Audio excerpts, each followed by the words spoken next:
여러분, 오늘 이 이야기를 듣고 계신 분들 중에 이런 경험 한 번쯤은 있으실 겁니다. 한밤중에 갑자기 다리가 쥐가 나서 소리도 못 지르고 몸을 움츠린 채 숨을 꾹 참고 버텨본 적 말입니다. 잠결에 일어나서 다리를 움켜쥐고 이게 꿈인지 현실인지도 모른 채 식은땀을 흘리며 통증이 가라앉기를 기다렸던 순간 말입니다. 그 통증이 얼마나 고통스러운지 겪어본 분들은 다 아십니다. 마치 종아리 안쪽 근육이 누군가에게 잡아당겨지듯이 뒤틀리고 움직이려 하면 더 심해질까봐 꼼짝도 못하겠고 잠은 완전히 깨버리고 그날 밤은 결국 뒤척이다 나를 세우게 됩니다. 그리고 다음날 아침이 되면 이렇게 생각하십니다. 아, 어제 좀 무리했나 보다. 나이 들어서 그런가 보다. 마그네슘 좀 챙겨 먹어야겠다. 대부분 여기서 끝납니다. 하지만 오늘 저는 여러분께 분명하게 말씀드리고 싶습니다. 밤에 반복해서 찾아오는 다리 쥐는 절대 가볍게 넘겨도 되는 신호가 아닙니다. 실제로 진료실에서 가장 자주 듣는 말이 바로 이것입니다. 선생님, 그냥 쥐가 좀 나요. 그런데 그 그냥이라는 말 속에 위험한 신호가 숨어 있는 경우가 생각보다 너무 많습니다. 며칠 전 한 분이 찾아오셨습니다. 70대 초반의 남성분이었고 평소 운동도 꾸준히 하시고 건강하다고 자부하시던 분이었습니다. 동네 뒷산을 오르는 게 일상이었고 병원은 감기 걸릴 때 말고는 거의 오지 않으셨다고 합니다. 그런데 그날은 얼굴이 눈에 띄게 피곤해 보였습니다. 걸음도 무겁고 의자에 앉으시는 모습도 어딘가 불편해 보였죠. 제가 여쭤봤습니다. 어디가 불편해서 오셨어요? 그분이 잠시 망설이다가 이렇게 말씀하셨습니다. 선생님, 요즘은 밤이 오는 게 겁이 납니다. 그 말 한마디에 저는 직감적으로 느꼈습니다. 아, 이분도 밤마다 다리 때문에 고생하고 계시는구나. 이야기를 들어보니 2달 가까이 거의 매일 밤 다리에 쥐가 났다고 하셨습니다. 자다가 갑자기 종아리가 굳어서 소리를 못 지를 정도로 아프고 한 번 시작되면 몇 분씩 꼼짝없이 버텨야 했다고 합니다. 그러고 나면 다시 잠들기까지 한참이 걸리고 다음 날은 다리가 뻐근해서 계단 오르내리는 것도 힘들었다고 하셨습니다. 그런데도 병원에 오지 않으셨던 이유가 무엇이었을까요? 나이 들면 다들 그렇다길래요. 마그네슘 먹으면 된다길래 약만 챙겨 먹었어요. 설마 큰 병은 아니겠지 싶어서요. 이 말 너무 익숙하지 않으십니까? 하지만 여기서 아주 중요한 사실을 하나 말씀드리겠습니다. 야간에 반복되는 다리 경련은 단순한 근육 문제가 아닌 경우가 많습니다. 특히 60대 이후부터는 신경 문제, 혈관 문제, 순환 문제와 깊게 연결되어 있을 가능성이 큽니다. 문제는 대부분의 분들이 이걸 구분하지 못한다는 겁니다. 그래서 위험 신호를 놓치고 그저 파스 붙이고 주무르고 영양제만 드시다가 상황이 훨씬 나빠진 뒤에 병원을 찾게 됩니다. 제가 그날 진료실에서 가장 먼저 한 일은 그분의 다리를 자세히 살펴보는 것이었습니다. 양쪽 다리의 굵기가 같은지, 한쪽만 유난히 붓지는 않았는지, 피부색이 붉거나 검게 변하지는 않았는지, 손으로 만졌을 때 온도가 다른 쪽보다 높지는 않은지. 왜냐하면 다리 쥐처럼 느껴지는 증상 중에는 절대 그냥 넘기면 안 되는 경우가 있기 때문입니다. 예를 들어 한쪽 다리만 눈에 띄게 붓고 만지면 따뜻하고 색이 달라 보인다면 이건 단순한 쥐가 아닐 가능성이 큽니다. 이런 경우 가장 위험한 것이 다리 정맥 안에 피떡이 생기는 상태입니다. 이걸 모르고 다리를 세게 주무르거나 마사지하면 그 피떡이 떨어져 나가 심장이나 폐로 이동할 수 있습니다. 그 순간 호흡 곤란이 오고 심하면 생명까지 위협받게 됩니다. 반대로 다리가 유난히 차갑고 피부가 창백해 보이며 발등 맥박이 잘 느껴지지 않는다면 이건 혈액이 제대로 흐르지 않는 상태일 수 있습니다. 조금만 걸어도 종아리가 터질 듯 아프다가 쉬면 괜찮아지는 증상이 반복된다면 반드시 혈관 검사가 필요합니다. 또 어떤 분들은 이렇게 말씀하십니다. 아픈 건 아닌데 다리가 가만히 있질 못하겠어요. 가만히 있으면 불편해서 자꾸 움직이게 돼요. 이건 근육 문제가 아니라 신경 전달 물질의 문제일 가능성이 큽니다. 이 경우는 쥐와는 전혀 다른 접근이 필요합니다. 이처럼 다리에서 생기는 불편함은 원인에 따라 완전히 다른 의미를 가집니다. 그래서 무작정 쥐겠지 하고 넘기는 것이 가장 위험합니다. 하지만 다행히도 지금 이 영상을 보고 계신 대부분의 분들은 지금부터 제가 알려드릴 방법으로 충분히 해결이 가능합니다. 이제부터 정말 중요한 이야기를 드리겠습니다. 오늘 밤 혹시라도 다리에 쥐가 난다면 절대로 하지 말아야 할 행동이 있습니다. 바로 아픈 부위를 세게 주무르는 것입니다. 많은 분들이 통증이 오면 본능적으로 종아리를 움켜쥐고 비비거나 누르십니다. 하지만 이미 딱딱하게 굳어버린 근육을 힘으로 누르면 근육 섬유가 더 자극을 받아 통증이 오래 갑니다. 심한 경우 미세한 근육 손상이 생겨 다음 날까지 통증이 이어지기도 합니다. 이때 필요한 건 힘이 아니라 몸의 신경작용을 이용하는 방법입니다. 여기서부터가 핵심입니다. 잘 기억해 두셨다가 꼭 써먹으셔야 합니다. 쥐가 나는 순간 가장 먼저 해야 할 일은 종아리를 주무르는 것이 아니라 발끝을 몸쪽으로 당기는 것입니다. 앉아있든 누워있든 상관없습니다. 발가락을 손으로 잡고 가능한 한 몸쪽으로 당겨 보십시오. 이 동작을 하면 어떤 일이 일어나느냐 하면 종아리 반대쪽에 있는 정강이 근육이 강하게 수축합니다. 우리 몸은 구조적으로 앞쪽 근육이 수축하면 뒤쪽 근육이 자동으로 이완되도록 설계되어 있습니다. 이걸 의학적으로 상호 억제 작용이라고 합니다. 어렵게 들리지만 원리는 아주 간단합니다. 한쪽에 힘이 들어가면 반대쪽은 풀리게 되어 있습니다. 그래서 발끝을 몸쪽으로 당기는 순간 종아리 근육의 긴장이 강제로 풀리게 되고 그 지독하던 통증이 서서히 사라지게 됩니다. 이 방법은 약이 필요하지도 않고 누구나 즉시 할 수 있고 실제로 진료실에서도 가장 많이 권하는 방법입니다. 만약 몸이 불편해서 손이 발까지 닿지 않는다면 수건을 발바닥에 걸고 당기셔도 됩니다. 또는 벽에 발바닥을 대고 밀어도 됩니다. 중요한 건 딱 하나입니다. 발끝을 몸쪽으로 당긴다. 이것만 기억하시면 됩니다. 그리고 정말 통증이 심해서 움직이기도 힘들 때 두 번째로 사용할 수 있는 방법이 있습니다. 바로 인중 자극입니다. 코와 입술 사이 손가락으로 눌렀을 때 가장 아픈 그 지점. 그곳을 엄지와 검지로 꾹 눌러 보십시오. 조금 아프다 싶을 정도로 누르셔도 괜찮습니다. 이게 무슨 소용이 있나 싶으시죠? 하지만 이 방법은 뇌의 통증 인식 구조를 이용한 방법입니다. 우리 뇌는 한 번에 하나의 강한 자극에만 집중합니다. 다리의 통증보다 인중의 자극이 더 강하게 들어오면 뇌는 다리 통증 신호를 잠시 차단하게 됩니다. 그래서 실제로 많은 분들이 인중을 누르는 순간 통증이 확 줄어드는 경험을 하십니다. 이 두 가지 방법만 기억하셔도 밤에 쥐가 났을 때 당황하지 않고 대처하실 수 있습니다. 하지만 여기서 끝이 아닙니다. 이건 어디까지나 응급처치입니다. 불이 났을 때 끄는 소화기 같은 역할일 뿐입니다. 진짜 중요한 건 애초에 불이 나지 않도록 만드는 것입니다. 이제부터는 다리쥐를 근본적으로 줄이는 생활 습관에 대해 말씀드리겠습니다. 그리고 이 부분이 지금까지 많은 분들의 인생을 바꿔놓은 부분이기도 합니다. 계속해서 들으셔야 합니다. 지금부터 나오는 내용이 가장 중요합니다. 이제부터 말씀드릴 내용은 지금까지 수많은 어르신들이 실제로 효과를 보신 방법들입니다. 돈이 많이 드는 것도 아니고 특별한 기구가 필요한 것도 아닙니다. 다만 꾸준히만 해주시면 됩니다.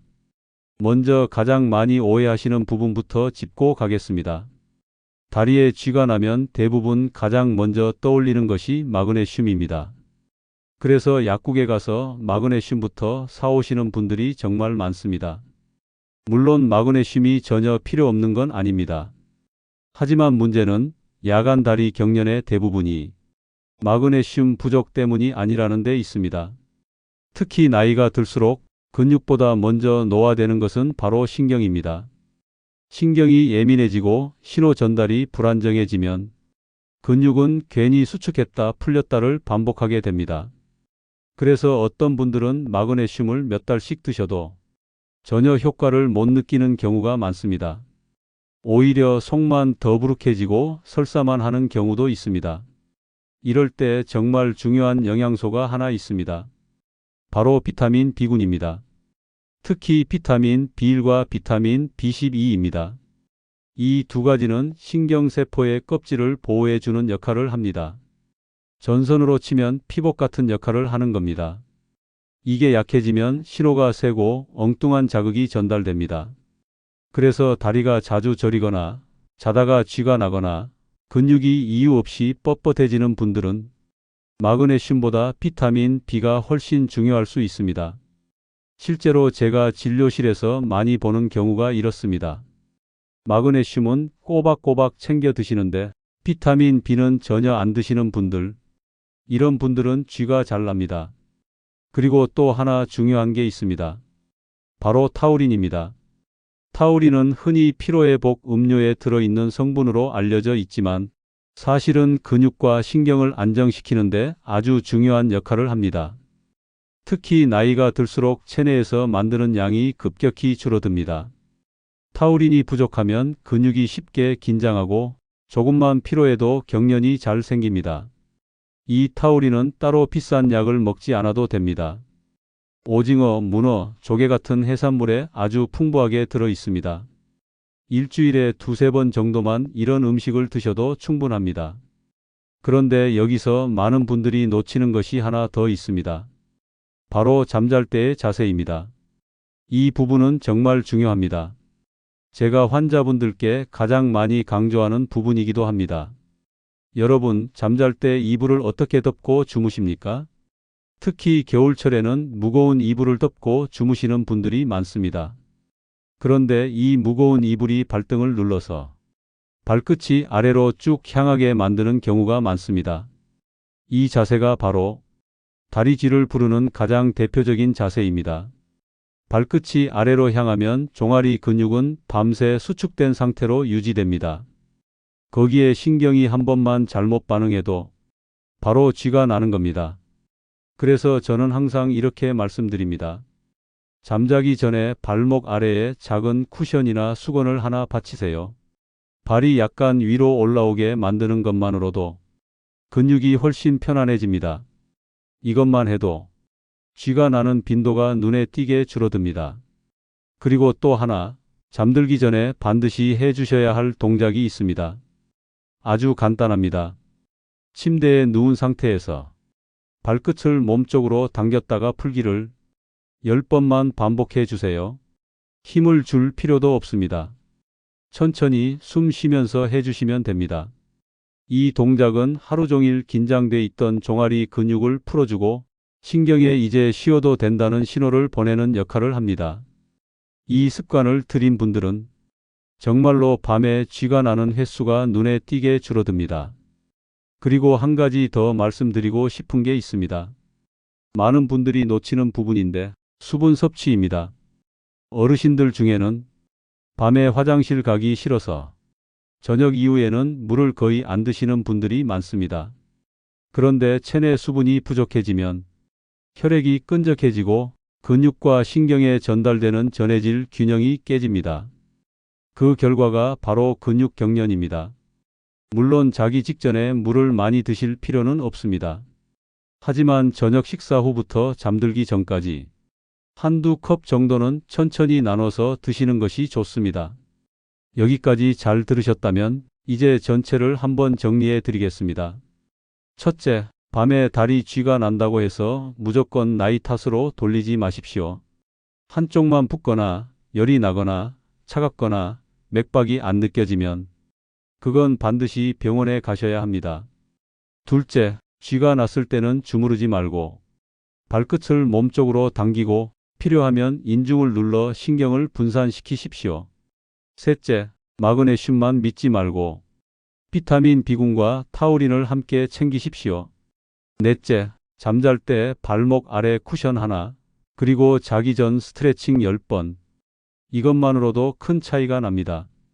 이 모든 걸 지키신 분들은 공통적으로 이렇게 말씀하십니다. 선생님, 이제는 밤이 무섭지 않습니다. 다리를 쭉 뻗고 잘 수 있어서 너무 좋습니다. 이게 바로 우리가 목표로 하는 모습입니다. 병원에 자주 오지 않아도 되는 몸, 약에 의존하지 않아도 되는 몸, 스스로 관리할 수 있는 몸 말입니다. 지금 이 글을 끝까지 들으신 여러분은 이미 그 출발선에 서 계십니다. 오늘 밤 잠자리에 들기 전에 딱 한 가지만 실천해 보십시오. 발끝을 몸쪽으로 당기는 스트레칭을 10번, 그리고 발 아래 작은 쿠션 하나. 그것만으로도 여러분의 밤이 달라질 수 있습니다. 다음으로는 많은 분들이 궁금해하시는 질문들, 예를 들어 약 때문에 쥐가 날 수도 있는지, 운동은 어떻게 해야 하는지, 어떤 음식은 피해야 하는지에 대해 차근차근 풀어드리겠습니다. 이제부터는 많은 분들이 실제로 가장 궁금해하시는 부분을 하나씩 짚어보겠습니다. 진료실에서 제가 하루에도 몇 번씩 받는 질문들입니다. 아마 지금 이 글을 듣고 계신 여러분도 마음속으로 같은 질문을 하고 계실 겁니다. 먼저 이런 질문이 가장 많습니다. 선생님, 제가 먹는 약 때문에 쥐가 나는 걸 수도 있나요? 결론부터 말씀드리면 그럴 수 있습니다. 그리고 실제로 아주 흔합니다. 특히 고지혈증 약을 드시고 계신 분들, 혈압약 중 이뇨제가 들어간 약을 드시는 분들, 이 두 경우는 반드시 확인하셔야 합니다. 고지혈증 약, 특히 스타틴 계열 약은 근육세포에 미세한 영향을 줄 수 있습니다. 대부분은 큰 문제가 없지만 일부 분들에게는 근육통이나 경련을 유발하기도 합니다. 또 이뇨제는 몸속의 수분과 전해질을 소변으로 배출시키기 때문에 마그네슘, 칼륨 같은 성분이 함께 빠져나가 근육이 예민해질 수 있습니다. 이럴 때 중요한 점이 있습니다. 절대 혼자 판단해서 약을 끊지 마셔야 합니다. 약이 의심된다면 반드시 담당 의사에게 말씀드리고 약을 조정하거나 종류를 바꾸는 방식으로 해결해야 합니다. 약을 끊었다가 혈압이 급격히 오르거나 심장에 무리가 가는 경우가 더 위험할 수 있기 때문입니다. 다음으로 많이 묻는 질문이 있습니다. 운동하면 쥐가 덜 나나요? 더 나나요? 이 질문에는 조금 복잡한 답이 필요합니다. 운동은 분명히 도움이 됩니다. 하지만 방법이 중요합니다. 갑자기 무리해서 걷거나 평소 안 하던 계단 오르기를 갑자기 많이 하거나 등산을 무리해서 다녀오면 오히려 그날 밤 쥐가 날 확률이 높아집니다. 특히 종아리를 많이 쓰는 운동은 운동 직후보다 잠잘 때 더 위험합니다.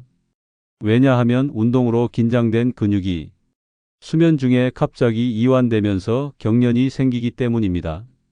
그래서 가장 좋은 운동은 무엇이냐 하면 강한 운동이 아니라 자주 움직이는 생활입니다. 하루에 한 번 30분 걷기, 엘리베이터 대신 계단 한두 층, 의자에 앉아 발목 돌리기, 이 정도면 충분합니다. 그리고 운동을 한 날에는 반드시 종아리 스트레칭을 해주셔야 합니다.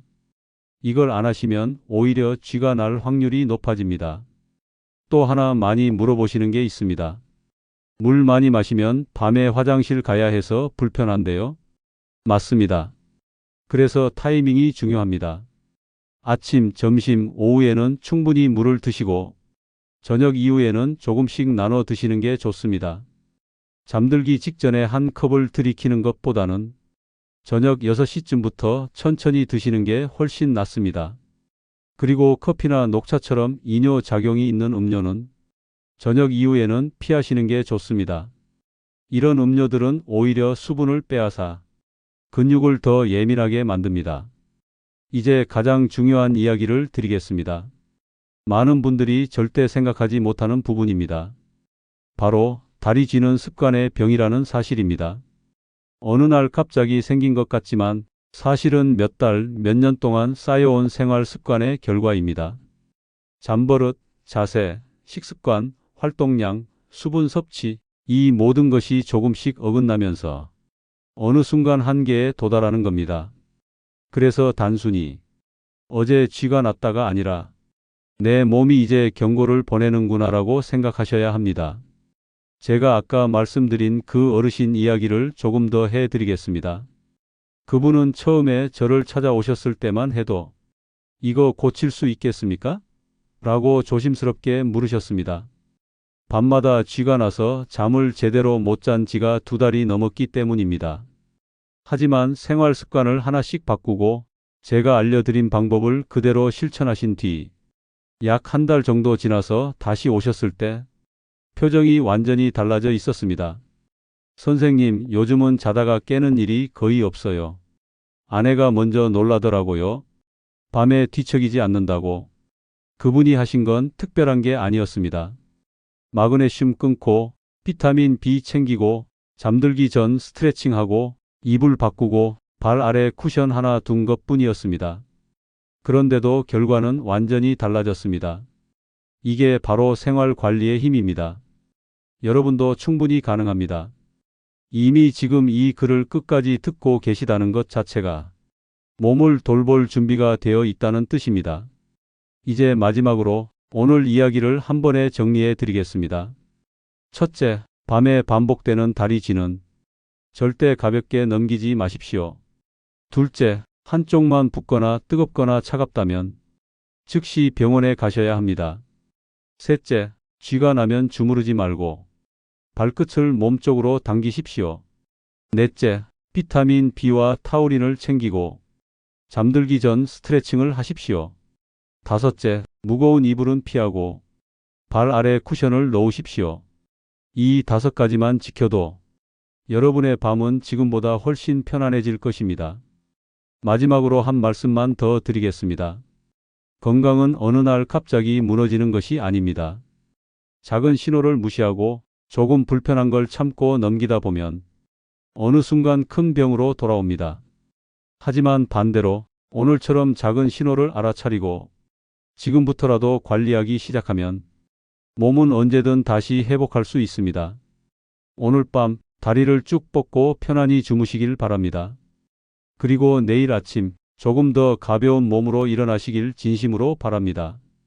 이 이야기가 도움이 되셨다면 주변 분들께도 꼭 한번 전해주세요. 다리 쥐 나면 주무르지 말고 발끝을 당기라고. 그 한마디가 누군가의 밤을, 어쩌면 삶을 바꿀 수도 있습니다.